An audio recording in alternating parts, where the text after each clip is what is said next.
Warahmatullahi wabarakatuh. Salam sejahtera bagi kita semua. Yang saya hormati Bu Siti Nurhasana selaku dosen kami di pembelajaran pengantar akuntansi.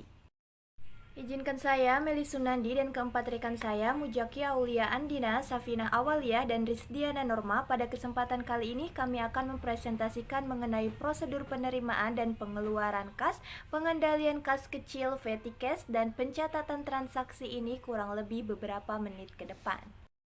Pengertian kas pada perusahaan, kas on hand adalah penerimaan kas yang belum disetor ke bank berupa uang tunai, cek pribadi, dan lain-lain. Selain itu, juga saldo dana kas kecil berupa uang tunai yang ada di tangan pemegang dana kas kecil. Kas pada bank, kas in bank, meliputi seluruh rekening perusahaan di bank yang dapat diambil sewaktu-waktu. Petty cash menurut Suharli mendefinisikan sistem kas kecil sebagai berikut. Sistem kas kecil petty cash yang fungsinya untuk membayar pengeluaran yang jumlahnya relatif kecil, petty dalam frekuensi yang relatif sering, frekuentif. Aktivitas yang melibatkan kas kecil adalah pembentukan kas kecil, pembayaran menggunakan kas kecil, dan pengisian kas kecil.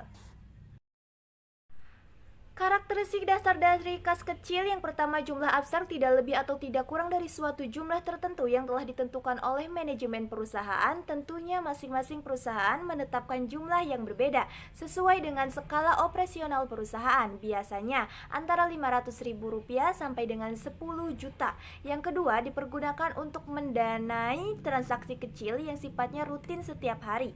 Yang ketiga, disimpan di tempat khusus dengan kotak kecil yang biasa disebut dengan kas kecil, cash box, atau di dalam sebuah amplop.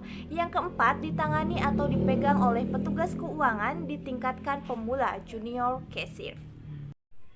Pengendalian dana kas kecil, pedoman umum untuk pengendalian internal terhadap kas kecil yang dapat digunakan, antara lain yang pertama, pemisahan tugas yang memadai. Yang kedua, prosedur otorisasi yang memadai. Yang ketiga, menunjuk seorang karyawan sebagai petugas yang mencatat dan mengurus dana kas kecil.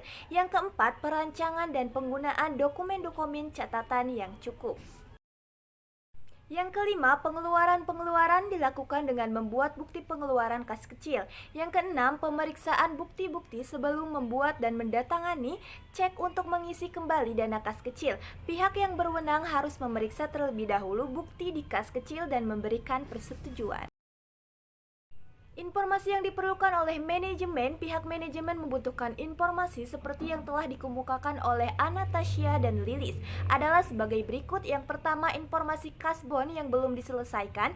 Yang kedua, informasi total kasbon dan total faktur untuk suatu periode kas kecil. Informasi ini berguna untuk memudahkan pengisian kembali kas kecil. Yang ketiga, informasi kedisiplinan karyawan dalam menyelesaikan kasbon. Untuk mendapatkan informasi ini, kita dapat memfokuskan pada tanggal kasbon dan tanggal penyesuaian kasbon.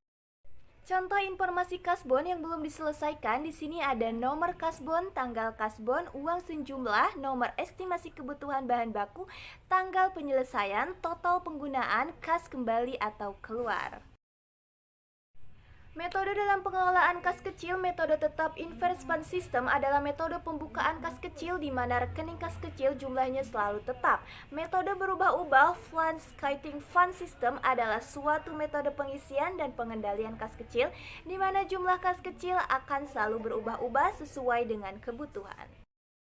Selisih kas kecil, jumlah visi kas kecil lebih kecil dibandingkan dengan catatan perusahaan, maka biasanya dibebankan sebagai kerugian. Jurnal yang harus dibuat yaitu rugi atau selisih kas kecil XXX, kas kecil XXX. Jumlah visi kas kecil dengan besar dibandingkan dengan catatan perusahaan, maka biasanya dibebankan sebagai laba non-operasi. Jurnal yang dibuat yaitu kas kecil RPXXX, laba atau selisih kas kecil RVXXX. Bukti-bukti transaksi, yang ke-1 bukti kas kecil, yang kedua permintaan pengeluaran kas kecil, yang ketiga bukti pengeluaran kas kecil, yang keempat permintaan pengisian kembali kas kecil. Sistem akuntansi, pengelolaan kas kecil, sistem dana tetap, inverse fund system. Sistem dana tetap merupakan suatu dana yang tersedia pada pemegang kas kecil. Kas kecil sistem dana tetap bersifat permanen, tetap jumlahnya dalam arti jumlah dana kas kecil selalu tetap sebesar dana yang diterima pada saat permulaan pembentukan. Pada sistem inverse, pencatatan atas pengeluaran kas kecil akan dilakukan pada saat pengisian kembali. Ciri-cirinya adalah A. Jumlahnya tertentu secara tetap untuk periode tertentu. B. Tidak perlu mengadakan jurnal pengeluaran kas. Catatan akuntansi kas yang digunakan dalam sistem dana kas kecil. Yang ke-1 jurnal pengeluaran kas, yang kedua register cek, yang ketiga jurnal pengeluaran dana kas kecil. Contoh, kas kecil ada tanggal, keterangan, debit, dan kredit.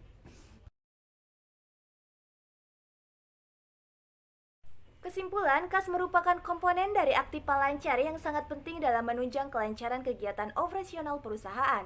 Karena kas merupakan salah satu modal kinerja yang paling tinggi tingkat likuiditasnya, kas mudah diabaikan daripada aset lain seperti persediaan maupun peralatan. Agar kas tetap aman, perusahaan perlu membuat sistem pengendalian internal yang baik. Dalam suatu perusahaan, informasi tentang keuangan merupakan suatu hal yang sangat penting dan dibutuhkan oleh banyak pihak, terutama pihak manajemen, untuk mengetahui kegiatan sistem pengelolaan kas kecil. Terima kasih, semoga apa yang kami presentasikan dapat bermanfaat bagi orang banyak. Terima kasih.